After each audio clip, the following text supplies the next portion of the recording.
ಏನಾದ್ರೂ ಕೊಡಪ್ಪ. ಯಾರಮ್ಮ? ಏನಾದ್ರೂ ಕೊಡಪ್ಪ. ನಿನ್ನನ್ನು ಕಂಡಾಗ ನನಗೆ ಆಶ್ಚರ್ಯವೇ ಗೋಚರಿಸ್ತಾ ಇದೆ. ವಿಶೇಷವಾಗಿ ಹೋಗ್ಯದೆ ನದಿಯಲ್ಲಿ ಸ್ನಾನವನ್ನು ವಿರಚಿಸುವುದಕ್ಕೆ ಬೇಕಾಗಿ ಸಾಗುತ್ತಾ ಇರುವವನು ನಾನು. ಆ ಹೊತ್ತಿನಲ್ಲಿ ದೀರ್ಘವಾದಂತಹ ಗದ್ಗತಿತವಾದ ಧ್ವನಿ ಏನಾದರೂ ಕೊಡಿರಪ್ಪ ಎಂಬುದಾಗಿ ಹಿಂತಿರುಗಿ ನೋಡಿದೆ ಎಂದಾದರೆ ಹಣ್ಣು ಹಣ್ಣು ಮುದುಕಿ ನೀನು. ದೇಹ ಕೃಶವಾಗಿ ಹೋಗ್ಯದೆ, ಕಣ್ಣುಗಳು ಪಾತಾಳಕ್ಕಿಳಿದಿದೆ, ಮುಖ ಸುಕ್ಕುಗಟ್ಟಿ ಹೋಗ್ಯದೆ. ತಲೆಯನ್ನು ನೋಡಿದೆ ಎಂದಾದರೆ ಬೆಳ್ಳಿಯ ಸರಿಗೆಯಂತಾಗಿದೆ ನಿನ್ನ ಕೇಶರಾಶಿಗಳು. ದೇಹದ ತ್ರಾಣವನ್ನಾಧರಿಸುವುದಕ್ಕೆ ನಿನ್ನ ಕಾಲುಗಳಿಗೆ ಶಕ್ತಿ ಇಲ್ಲದೆ ಊರುಗಾಲನ್ನೇ ಆಧಾರವಾಗಿ ನೆರೆಸಿಕೊಂಡಿರುವೆ. ಏನಾದರೂ ಕೊಡಿರಪ್ಪ ಎನ್ನುವಂತಹ ಧೀರವಾದ ಅರ್ಥವಾದಂತಹ ಸ್ವರದಲ್ಲೇ ಕೇಳಬೇಕು ಎಂದಾಗಿದ್ದರೆ ದಾರಿಕನೆನ್ನುವವನು ನಿನಗೆ ಪರಿಚಯಿಸ್ತಾನೆ. ಅಲ್ಲ, ನನ್ನನ್ನೇ ಕಾಣುವಂತಹ ಅಪೇಕ್ಷೆಯಿಂದಲೇ ಬಂದವಳು ನೀನೆ. ಯಾರು ನೀನು? ಎಲ್ಲಿಯಿಂದ ಬಂದೆ? ಯಾಕಾಗಿ ಬಂದೆ? ಅರುಹು ನನ್ನನ್ನು ಕೇಳುವ ನೀನ್ಯಾರಪ್ಪ? ಅಸುರೇಂದ್ರದಾರಿಗ. ಅಸುರೇಂದ್ರ ಅಸುರೇಂದ್ರ ಲಾಲಿಸೈ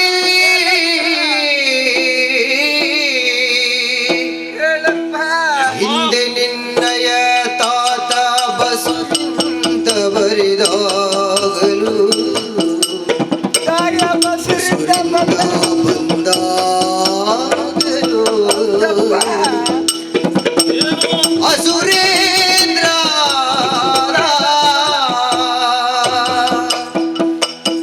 ಎಸೆವ ಹಾಲನಿತ್ತು, ಎಸೆವ ಮುಲೆಯ ಹಾಲನಿತ್ತು ಸಾಕಿದೆ ನಾನು. ಖುಷಿಯೆಲ್ಲ ನಿನ್ನಾಣೆ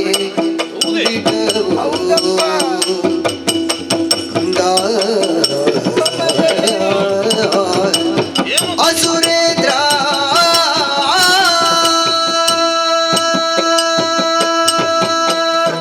ಸುರೇಂದ್ರ ಏನಮ್ಮ ಕಿವಿ ಕೇಳಿಸುವುದಿಲ್ವೋ ನಿನಗೆ? ಸುರೇಂದ್ರ ಅಲ್ವಾ? ಅಸುರೇಂದ್ರದಾರಿಗ ಹಾಗೆ ಹೇಳಿದ್ದ. ಬಿಡು, ಸುರೇಂದ್ರ ನೀನು ಎಂಬುದಾಗಿ ನೀನು ಕರೆದರು ಅದು ಆಕ್ಷೇಪವಲ್ಲ. ಯಾಕೆ? ದೇವತೆಗಳನ್ನೇ ಗೆಲಿದವನು ಈ ದಾರಿಗಾಸುರ. ಸುರೇಂದ್ರನು ಅಹುದು ನಾನು. ಮಗ, ದಾರಿ ಮಧ್ಯದಲ್ಲಿ ನಿಲ್ಲಿಸಿ ಮಾತಾಡುವ ನೀನು ದಾರಿ ಕನಕಂದ. ಅಸುರೇಂದ್ರದಾರಿಗಾಸುರ ಮಗನೇ, ಈ ಜೀವಿತಾವಧಿಯಲ್ಲಿ ಇನ್ನೊಮ್ಮೆ ನಿನ್ನನ್ನು ಕಾಣುತ್ತೇನೆ ಅನ್ನುವ ಭರವಸೆ ನನಗಿರ್ಲಿಲ್ಲಪ್ಪ. ನಿಲ್ಲಿಸುತ್ತಾಯೇ? ಇನ್ನೊಮ್ಮೆ ಎಂಬುದಾಗಿ ನೀನು ಅರುಹಬೇಕು ಎಂದಾಗಿದ್ದರೆ ಮೊದಲೊಮ್ಮೆ ನನ್ನನ್ನು ಕಂಡಿದ್ದೀಯ ಎನ್ನುವುದು ಸುಸ್ಪಷ್ಟವಲ್ಲವೇ? ನೋಡಿದ್ದೇನಲ್ಲ. ಇಲ್ಲಿ ತಾಯೇ ಮಗನೇ, ಏನಮ್ಮ? ನಿನಗೆ ನಿನ್ನ ಬಗ್ಗೆ ತಿಳಿದದ್ದಕ್ಕಿಂತ ಹೆಚ್ಚು ನನಗೆ ಗೊತ್ತುಂಟಪ್ಪ. ನನ್ನ ಜನ್ಮ ವೃತ್ತಾಂತದ ಬಗ್ಗೆ ನಾನು ಅರಿತಿರುವುದಕ್ಕಿಂತ ಹೆಚ್ಚಿನದಾಗಿ ನೀನು ತಿಳಿದಿರುವೆಯ? ನಿನಗಿಂತ ಹೆಚ್ಚು ನನಗೆ ಗೊತ್ತು. ನನ್ನ ಗುಟ್ಟು ನಿನಗೆ ತಿಳಿದಿದೆ. ನಿನ್ನ ತಾಯಿ ಯಾರು ಅಂತ ನಿನಗೆ ಗೊತ್ತುಂಟಪ್ಪ. ಏನು ಮಾಡೋಣ ಹೇಳು? ನನ್ನನ್ನು ಈ ಪ್ರಪಂಚಕ್ಕೆ ಪ್ರಸವಿಸಿ ಕಾಣಿಕೆಯನ್ನಾಗಿ ಕೊಟ್ಟಂತಹ ನನ್ನ ತಾಯಿ ಬಿಟ್ಟು ಹೋದಳು, ಹಸುವನ್ನು ಕಳೆಕೊಂಡಳು. ನನ್ನ ಅರಿವಿಗೆ ಬಾರದೆ ಹೋಗಿದೆ. ಅವಳನ್ನು ಕಾಣುವಂತಹ ಯೋಗ ಭಾಗ್ಯ ನನ್ನ ಪಾಲಿಗೆ ಇಲ್ಲ. ಮತ್ತೆ ಯಾರು ಅಂತ ನಾನು ಹೇಗೆ ತಿಳಿಯಲಿಯಮ್ಮ? ನಿನ್ನ ತಾಯಿ ಯಾರು ಅಂತ ನಿನಗೆ ಗೊತ್ತಿಲ್ಲ? ಗೊತ್ತಿಲ್ಲಮ್ಮ. ಇನ್ನು ನಿನ್ನ ತಾಯಿ ಯಾರು ಅಂತ ನಿನಗೆ ಗೊತ್ತಿಲ್ಲ? ಏನು ಗೊತ್ತಿಲ್ಲದಂತಹ ದೌರ್ಭಾಗ್ಯ ತಾಯಿ. ನಿನ್ನನ್ನು ಹೆತ್ತವಳೇ ನಿನ್ನ ತಾಯಿ. ಮಗ, ಮುದುಕಿಗೆ ಹೋಗುವ ಕಾಲ. ಯಾಕಪ್ಪ?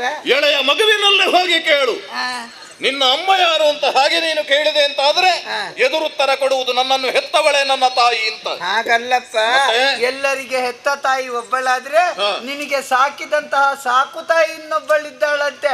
ಅವಳ ಬಗ್ಗೆ ಗೊತ್ತುಂಟ ಮಗನೇ?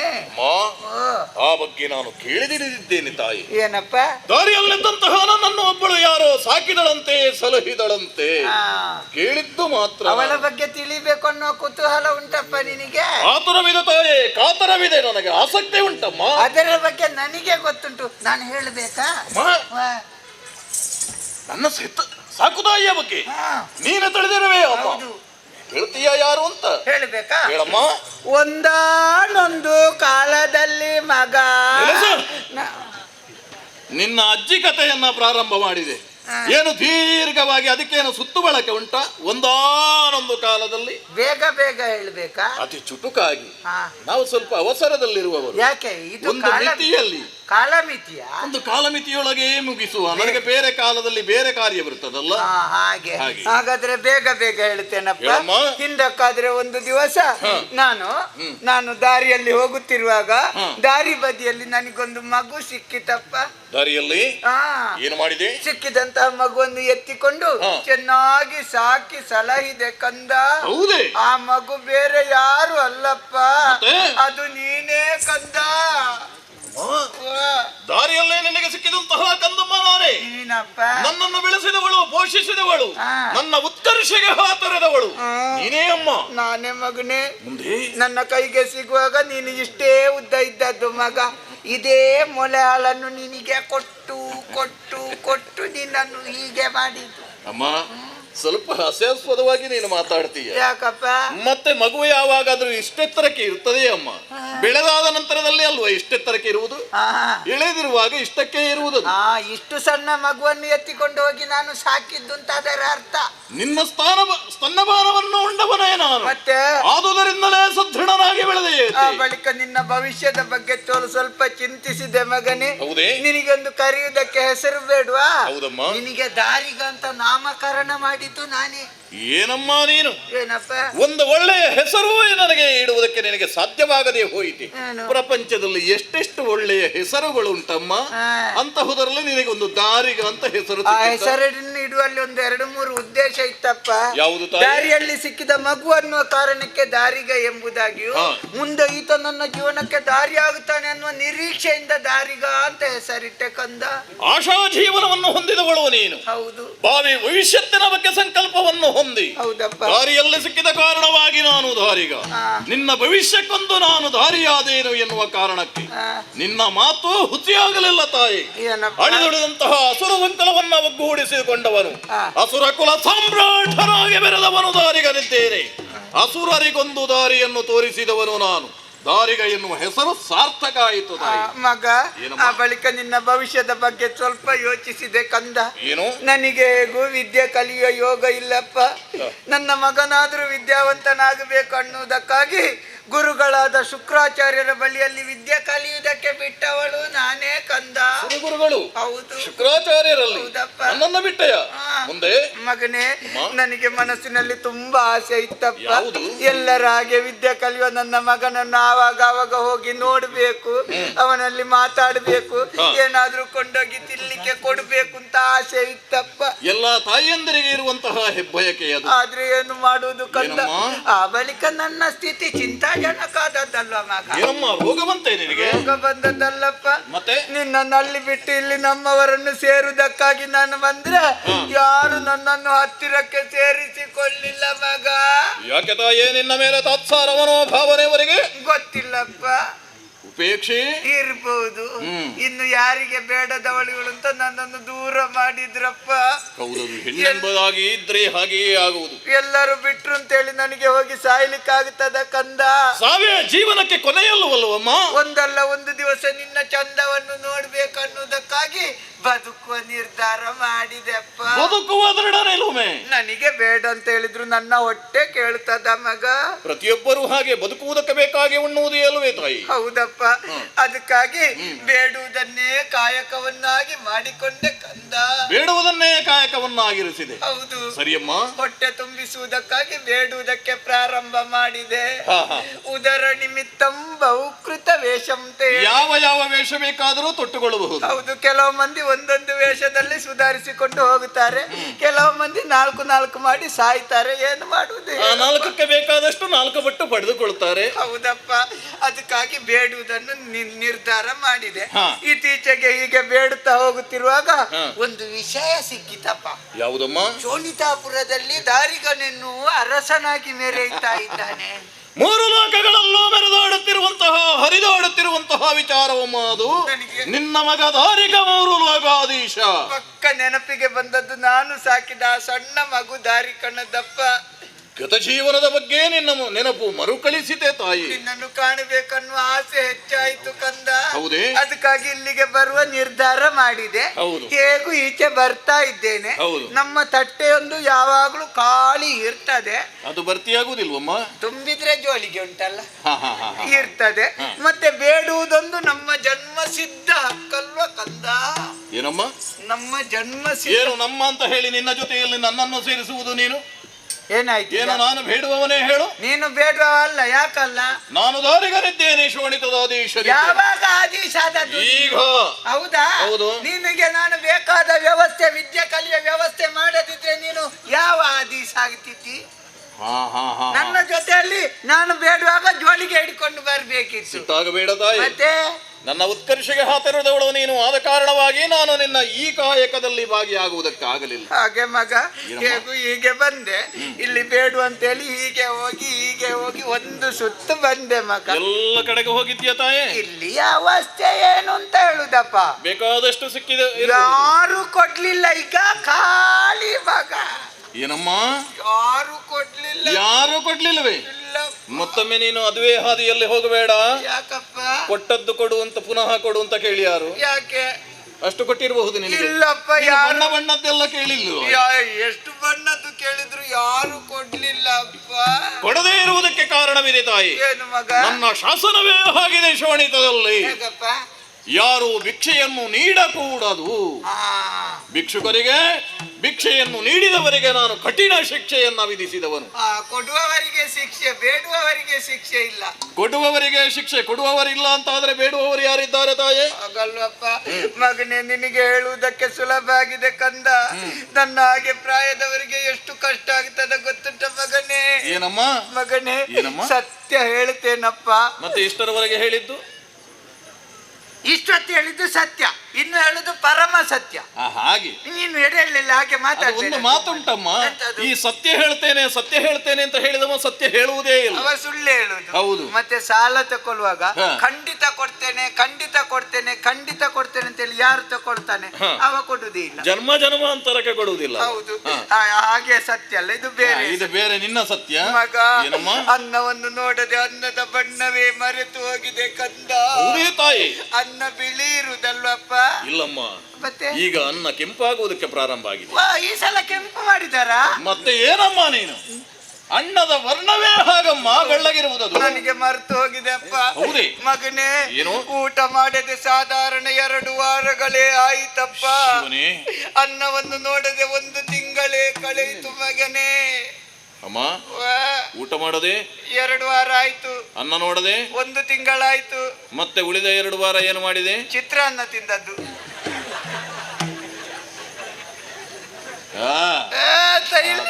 ಇಲ್ಲಿ ನನಗೆ ತಲೆ ಬಿಸಿ, ಅಲ್ಲಿ ಏನೇನೋ ಮಾತಾಡ್ತಾರೆ. ಅವ ಎಡೆಯಲ್ಲಿ ಏನೆಲ್ಲ ಪ್ರಶ್ನೆ ಕೇಳ್ತಾನೆ.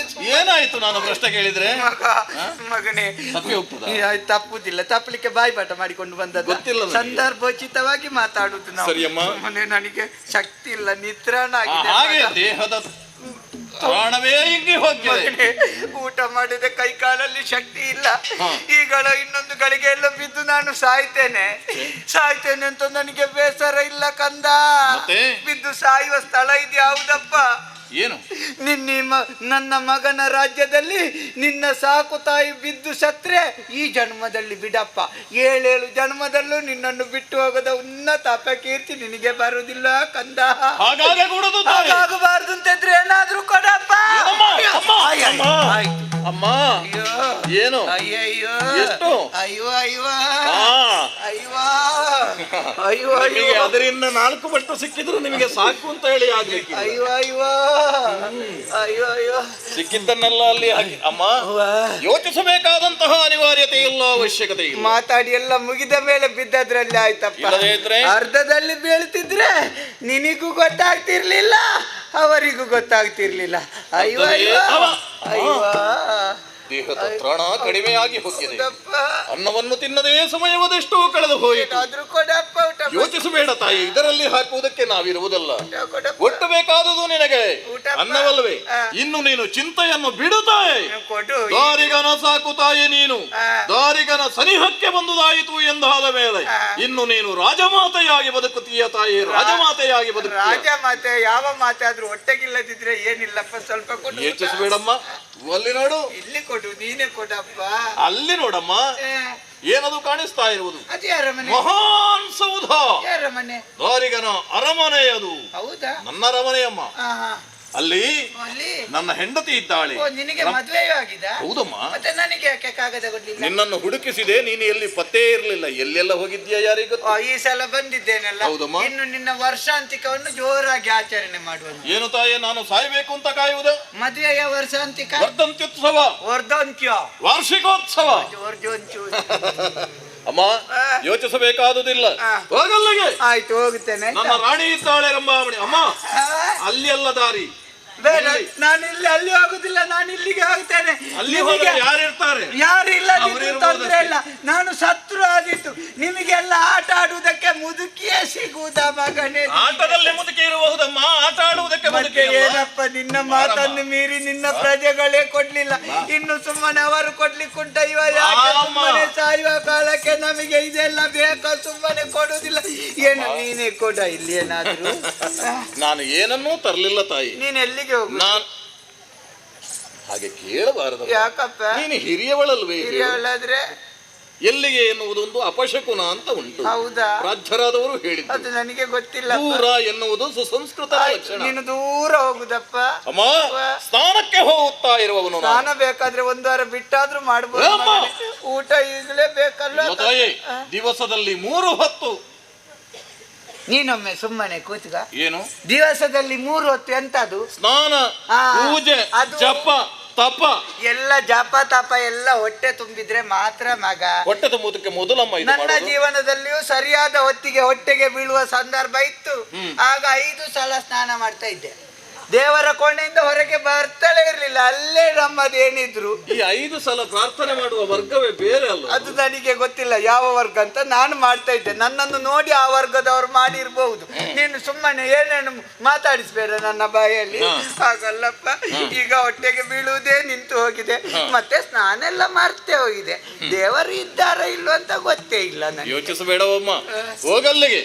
ಅಲ್ಲಿರುವುದು ಬೇರೆ ಯಾರು ಅಲ್ಲ, ಮತ್ತೆ? ಎನ್ನ ರಸಿಯಾದ ರಂಭಾಮಣಿ ಇದ್ದಾಳೆ. ಆಕೆ ಕೊಡದಿದ್ರೆ ನಿನ್ನ ಪರಿಚಯ ಇಲ್ಲ, ಮತ್ತೆ? ಅದಕ್ಕೆ ಬೇಕಾಗಿ ಸಂಶಯವನ್ನು ವ್ಯಕ್ತಪಡಿಸಿ ಆಳು. ಹೌದು. ನೇರವಾಗಿ ಅಲ್ಲಿಂದಲೇ ಕೂಗಿ ಹೇಳುತ್ತಾಳೆ. ಅಲ್ಲಿಂದಲೇ ಬಬ್ಬೆ ಆಗ್ತೇನೆ. ವಾ. ಮಗನೇ, ನಿನ್ನ ಹೆಂಡತಿ ನನಗೆ ಅನ್ನ ಕೊಡುವುದಿಲ್ಲ. ನಿಲ್ಲಿಸಮ್ಮ. ಏನು ಏನು ಅನ್ನ ಕೊಡುವುದಿಲ್ಲ ಅಂತ ಹೇಳಿದ್ರೆ ನಾಳೆ ಏನು ಹೇಳಿಯಾರು ನನ್ನ ಪ್ರಜಾವರ್ಗದವರು? ಏನು ಹೇಳ್ತಾರೆ? ದಾರಿಗನ ಊರಿನಲ್ಲಿ ಅನ್ನಕ್ಕೆ ತತ್ವಾರ. ಬರಗಾಲ ಬಂದು ಹೋಗ್ಯದೆಯೋ ಅಂತ ಕೇಳಲಿಕ್ಕೆ ಅಪಪ್ರಚಾರ ಮಾಡ್ಯಾರು. ಅಪಪ್ರಚಾರ. ಈಗ ಎಲ್ಲ ನಿನ್ನನ್ನು ಕಾಯ್ತಾ ಇದ್ದಾರೆ, ಇವ ಮಗ ಎಲ್ಲಿ ಸಿಗುತ್ತಾನೆ ಅಂತ ಅಪಪ್ರಚಾರ ಮಾಡ್ಲಿಕ್ಕೆ. ನಾವು ಸಿಕ್ಕುವುದಿಲ್ಲ ಅಷ್ಟೇ, ಹೌದು. ಕೆಲವರೆಲ್ಲ ಅದಕ್ಕೆ ಸಿಗುವವರಿದ್ದಾರೆ. ಮತ್ತೊಂದು ವಿಷಯ ಮಗ, ಏನಮ್ಮ? ಈಗ ಒಳ್ಳೇದು ಯಾರಿಗೂ ಬೇಡ, ಬೇಡವೇ ಬೇಡ. ಎಲ್ಲರಿಗೂ ಕೆಟ್ಟದ್ದೇ ಬೇಕು. ಹೌದಮ್ಮ. ಒಬ್ಬನ ಮನೆಯಲ್ಲಿ ಒಂದು ಪೂಜೆ ಉಂಟು ಅಂತ 1 ತಿಂಗಳಿಂದ ಹೇಳ್ತಾ ಬಾ, ಪೂಜೆ ದಿವಸ ಯಾರು ಬರುದಿಲ್ಲ. ಅದ್ಯಾಕೆ? ಮರ್ತು ಹೋಯ್ತು ಅಂತ ಹೇಳ್ತಾರೆ. ಮರ್ತು ಹೋಯ್ತು. ಅದೇ ನೋಡು, ಒಬ್ಬನ ಮಗಳು ಒಬ್ಬನ ಜೊತೆ ಓಡಿ ಹೋದ್ರು ಅಂತ ಇಟ್ಟುಕೊಮ್ಮ. 1 ವರ್ಷ ಕಳೆದ್ರು ಇಷ್ಟು ಸಣ್ಣ ಮಕ್ಕಳು ಹೇಳ್ತವೆ, ಏನು ಇಂಥ ದಿವಸವೇ ಮಧ್ಯಾಹ್ನ ಓಡಿದ್ದಲ್ವಾ ಈಚೆ ಮನೆಯವಳು ಆಚೆ ಮನೆಯವನ ಜೊತೆ. ಇಂಥದ್ದೇ ಬಣ್ಣದ ಬಟ್ಟೆ ಹಾಕಿದ್ದಲ್ವಾ? ಮತ್ತೆ ಹೌದದು. ಒಬ್ಬನ ಮನೆಯಲ್ಲಿ ಮಧ್ಯಾಹ್ನ ತರಕಾರಿ ಊಟ ಉಂಟು ಅಂತ ಹೇಳಿದ್ರೆ ಯಾರು ಬರುದಿಲ್ಲ. ನೆನಪೇ ಇಲ್ಲ. ರಾತ್ರಿ ಹೊತ್ತು ತುಂಡು ಗುಂಡು ಉಂಟು ಅಂತ ಹೇಳಿದ್ರೆ ಹೇಳಿಕೆ ಇಲ್ಲದಿದ್ರು ಬರ್ತಾರೆ. ನೀವು ಇಂತಲ್ಲಿ ನನಗೆ ಅವನ ಹತ್ರ ಮಾತಾಡುವಾಗಲ್ವಾ ಹೇಳಿ? ಮೊನ್ನಲ್ಲಿ ಹೇಳಿದ್ದೀರಿ, ನಿಮಗೆ ಮರ್ತು ಹೋಗಿದೆ, ನನಗೆ ನೆನಪು. ಸುದ್ದಿ ಕೇಳಿದ್ರೆ ಸಾಕು. ಬಿಡು. ಮತ್ತೊಂದು ನೋಡು ಮಗ, ಏನಮ್ಮ? ಹಾಲು ಮಾರುವವ ನಮ್ಮ ಮನೆ ಬಾಗಿಲಿಗೆ ಬರ್ಬೇಕು, ನಾವು ತಗೊಳ್ಬೇಕಾದ್ರೆ. ಹೌದು. ಹೆಂಡದಂಗಡಿ ಬಾಗಿಲಿಗೆ ನಾವೇ ಹೋಗಿ ಸಾಲು ನಿಲ್ತೇವೆ, ಎಷ್ಟು ವಿಪರ್ಯಾಸ ಅಲ್ವಾ? ಹೌದದು. ಒಳ್ಳೆಯದು ನಮ್ಮ ಮನೆಯ ಬಾಗಿಲಿಗೆ ಬರಬೇಕು, ಕೆಟ್ಟುದಕ್ಕೆ ನಾವೇ ಹುಡುಕಿಕೊಂಡು ಹೋಗ್ತೇವೆ. ನಾವು ಹೀಗೆ ಮಾಡುವ. ಲೋಕೋ ಭಿನ್ನ ರುಚಿ ತಾಯಿ. ಹೌದು. 5 ಬೆರಳು ಒಂದೇ ರೀತಿಯಲ್ಲಿ ಇರ್ತದ? ಒಂದೇ ರೀತಿಯಲ್ಲಿದ್ರೆ ಊಟ ಮಾಡ್ಲಿಕ್ಕೆ ಆಗ್ತದೆ. ಮುಷ್ಟಿ ಹಿಡಿಯುವುದಕ್ಕೆ ಆಗುವುದಿಲ್ಲ. ಹೌದಪ್ಪ. ಬಿಡು. ನ್ಯೂನತೆಯನ್ನು ಸರಿಪಡಿಸುವುದಕ್ಕೆ ನಾನು ಯಾರು, ನೀನ್ ಯಾರು? ಹೌದು. ಬಿಡು ಮಗನೇ, ಏನಮ್ಮ? ಹೀಗೆ ಮಾಡುವ, ಅಪಪ್ರಚಾರ ಬೇಡ. ಹಾ. ಮಗನೇ, ನಾನು ಕೇಳಿದ್ದನ್ನು ಇಲ್ಲಿ ಕೊಡುವುದಿಲ್ಲ, ಅಷ್ಟೇ ಹೇಳ್ತೇನೆ. ಬಹಳಾರೆ. ಆಗಲೇ ನಾನು ಹೇಳ್ತೇನೆ, ಏನು? ರಂಭಾಮಣಿ ಅದಕ್ಕೆ ಕೇಳಿದ್ದನ್ನು ಕೊಟ್ಟು ಬಿಡೆ. ಅಲ್ಲಿ ಹೋಗಿ ಏನನ್ನು ಕೇಳಬೇಕು ಅಂತ ನನಗೆ ಗೊತ್ತು, ಸರಿ. ಏನನ್ನು ಹೇಳಬೇಕು ಅಂತ ನಿನಗೆ ಗೊತ್ತು, ನನಗೆ ಗೊತ್ತು. ಏನನ್ನು ಕೊಡಬೇಕು ಅಂತ ಅವಳಿಗೆ ಗೊತ್ತು, ಅವಳೇ ಗೊತ್ತುಂಟು. ಮಧ್ಯದಲ್ಲಿ ಅನ್ನ ಯಾಕೆ ಸುಮ್ಮನೆ? ಬೇಡವಮ್ಮ. ಆಯ್ತು ಮಗ, ಏನು ಬೇಕೋ ಅದು ನಿನಗೆ ಅಲ್ಲಿ ಸಿಗ್ತದೆ. ಅಲ್ಲ ಮಗನೇ, ನಾನು ಅಲ್ಲಿ ಹೋಗಿ ಕರೆಯುವಾಗ ವ್ಯಾಪ್ತಿ ಪ್ರದೇಶದ ಹೊರಗಿದ್ದಾರಂತ ಬರ್ಲಿಕ್ಕಿಲ್ಲಲ್ಲ, ಮತ್ತೆ ಸುಮ್ಮನೆ. ಅಮ್ಮ, 3 ಲೋಕಾಧೀಶ ನಾನು. 3 ಲೋಕಗಳು ನನ್ನ ಅಂಕೆಯಲ್ಲಿದೆ. ನನ್ನ ವ್ಯಾಪ್ತಿಯ ಒಳಗೆ ಇರುವಾಗ ಮತ್ತೆ ನಾನು ಎಲ್ಲಿ ವ್ಯಾಪ್ತಿಯಿಂದ ಹೊರಗೆ ಹೋಗ್ತೇನೆ? ಎಲ್ಲ ದೊಡ್ಡವರಲ್ವಾ ಮಗ, ನಮಗೆಲ್ಲ ವ್ಯಾಪ್ತಿಯ ಒಳಗೆ ಇರುವುದು. ವ್ಯಾಪ್ತಿ ಬಿಟ್ಟು ಹೋಗುದಿಲ್ಲ, ಹೋದ್ರೆ ಮತ್ತೆ ಬರುವುದೇ ಇಲ್ಲ. ನೀನು ಹೋಗು. ಆಯ್ತು, ನಾನು ಹೋಗ್ತೇನೆ, ನೀನು ಹೋಗಿ ನೀರಲ್ಲಿ ಮುಳುಗು. ಆಯ್ತಾ? ಹೋಗು. ಏನಮ್ಮ ನೀನು ಹೇಳ್ತಾ ಇರುವುದು? ಏನಾಯ್ತು? ನೀರಿನಲ್ಲಿ ಮುಳುಗು ಅಂತ ಹೇಳುವುದಲ್ಲ, ಸ್ನಾನವು ವಿರಚಿಸಲು ಹೋಗುವೆ. ಸ್ನಾನ ಮಾಡುದು ಅಂತ ಹೇಳಿದ್ರೆ ನೀರು ಹಾಕಿಕೊಂಡು ಒರೆಸಿಕೊಂಡು ಬರುವುದಾ? ಮತ್ತೆ ಹೇಗೆ? ಮೂಗಿಗೆ ಕೈ ಹಿಡಿದು ಪ್ಲಂಕ ಪ್ಲಂಕ ಪ್ಲಂಕ ಮುಳುಗಲಿಕ್ಕುಂಟು. ಮುಳುಗು ಹಾಕುವುದು. ಮತ್ತೊಂದು ವಿಷಯ ಮಗ, ಯಾವುದು? ನಾವು ಮುಳುಗಿಸುವುದಕ್ಕೆ ನೋಡ್ತೇವೆ, ನಿಮಗೆ ಹೇಳ್ಬೇಕು ಅಂತ ನಿಮಗೆ ಗೊತ್ತಿಲ್ವಾ? ಮುಳುಗುವವನಿಗೆ ಗೊತ್ತಿರಬೇಕು ಅಲ್ವೇ? ಸರಿಯಮ್ಮ, ಆಯ್ತು. ಮಾತಿನಲ್ಲೂ ಬಲು ನಿಪುಣೆ ನೀನು. ಈ ಸಲ ನಿನ್ನೊಂದು ಚಂದ ನೋಡ್ಲಿಕ್ಕುಂಟು ಮಗ್ಗ. ಆಯ್ತಾ? ಹೋಗು. ಬರಮ್ಮ. ಅವನು ನಿನಗೆ ಸಂಬಂಧಿಕನೇ? ಯಾರು? ಮಗ್ಗದವ? ಇಲ್ಲ. ಮತ್ತೆ ಹೇಳಿದೆ ನೀನು ಎಂತದು? ಚಂದ ನೋಡ್ಲಿಕ್ಕುಂಟು. ತುಂಬಾ ವರ್ಷ ಆಯ್ತಲ್ಲ ನೋಡಿದೆ, ಪ್ರೀತಿ ಉಕ್ಕಿ ಹರ್ದದ್ದು ಮಗ್ಗ. ಹಾಗೆ ನನಗೆ ಇವು ತಡವರಿಸ್ತಾ ಉಂಟು, ಹಲ್ಲುಗಳು ಹೊಗ್ಯದೆ. ಹೌದೌದು. ಆಯ್ತಾಯ್ತು, ಹೋಗು. ಸರಿಯಮ್ಮ, ಕಾಣೋಣ. ಆಯ್ತು, ಅಲ್ಲಿ ಮತ್ತೆ ಬರ್ತೇನೆ. ನಾನು ಅಲ್ಲಿ ಮಾತಾಡುವ. ಊಟ ಮಾಡ್ತೇನೆ. ಊಟ ಮಾಡಿ ಸ್ನಾನ. ನಿಮ್ಮಲ್ಲಿ ನೀರುಂಟಲ್ಲ? ಬಿಸಿ ನೀರು ನಿನಗೆ? ತಣ್ಣೀರು? ಬಿಸಿ ನೀರು. ಬಿಸಿ ನೀರು. ಹೌದು. ತೈಲ ಅಭ್ಯಂಜನ, ಎಣ್ಣೆ ಹಚ್ಚು ಸರಿಯಾಗಿ, ದೇಹದ ನೋವೆಲ್ಲ ಮಾಸಿ ಹೋಗು. ಆಯ್ತಾಯ್ತು, ಸ್ನಾನ ಮಾಡಿ ಕಾಯ್ತೇನೆ, ನೀನು ಬಾ. ಆಯ್ತಾ? ಒಂದು ಬೀಳ್ಳಿ ಎಲ್ಲ ಹಾಕುತ್ತಾ ಇರಲ್ಲ. ಆಯ್ತು, ಹೋಗಪ್ಪ, ಹೋಗ್ತೇನೆ. ಬರ್ತೇನೆ. ಎಲ್ಲಿಗೆ ಬರುದು? ನೀನು ಆಚೆ ಹೋಗು ಮಗ. ಎಲ್ಲಮ್ಮ ಅಲ್ಲಿಂದ ಸ್ನಾನವನ್ನು ಮಾಡಿ ನಾನು ಅಲ್ಲಿಗೆ ಅರಮನೆಗೆ ಬರ್ತೇನೆ. ಅಲ್ಲಿ ಕೂತು ಮಾತನಾಡುವ. ಇನ್ನೂ ಕೇಳುವುದಕ್ಕುಂಟು ನಿನ್ನ. ಎಷ್ಟು ಮಾತಾಡ್ತೇವೆ? ಒಮ್ಮೆ ಹೋಗು ಪುಣ್ಯಾತ್ಮ. ಆಯ್ತಮ್ಮ, ನಾನು ಮಾತಾಡಿದ್ದ ಹೆಚ್ಚು ನೀನ ಹೋಗಮ್ಮೆ. ಅಲ್ಲಿ ಎಷ್ಟು ಮಾತಾಡ್ದಲ್ಲ ಇವ ಅಲ್ಲ, ತುಂಬಾ ಹೋದಲ್ಲ. ಯಾರಿಗಾದಿತ್ತು ಮಾರೆ ಕಿರಿಕಿರಿ ಸುಮ್ಮನೆ? ಎಂತದ್ದು ಬೇಡುದಲ್ಲ, ನಾವೆಲ್ಲ ದೇವರುಗಳು, ನಮಗೆ ಇಂಥ ವೇಷ ಬೇಕಾ? ಅದು ಮುದುಕಿಯ ವೇಷ, ಬಗ್ಗಿ ಬಗ್ಗಿ ಸೊಂಟ ನೋಯ್ತಾ ಉಂಟು.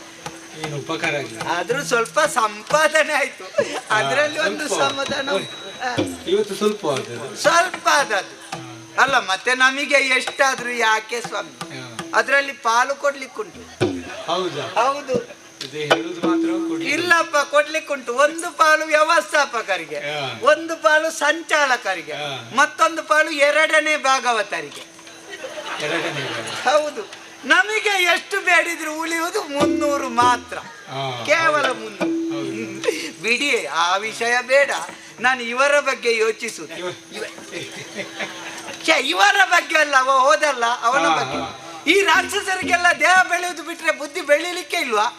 ಈಗಿನ ಸಂದರ್ಭ ಹೇಗುಂಟು? ಇಂಥವರ ಮಗ ಇವಂತ ಗೊತ್ತಿದ್ರು ಕೂಡ ಒಪ್ಪಬೇಕಾದ್ರೆ ಆಧಾರ್ ಕೇಳ್ತಾರೆ, ಆಧಾರ್ ಕೇಳ್ತಾರೆ.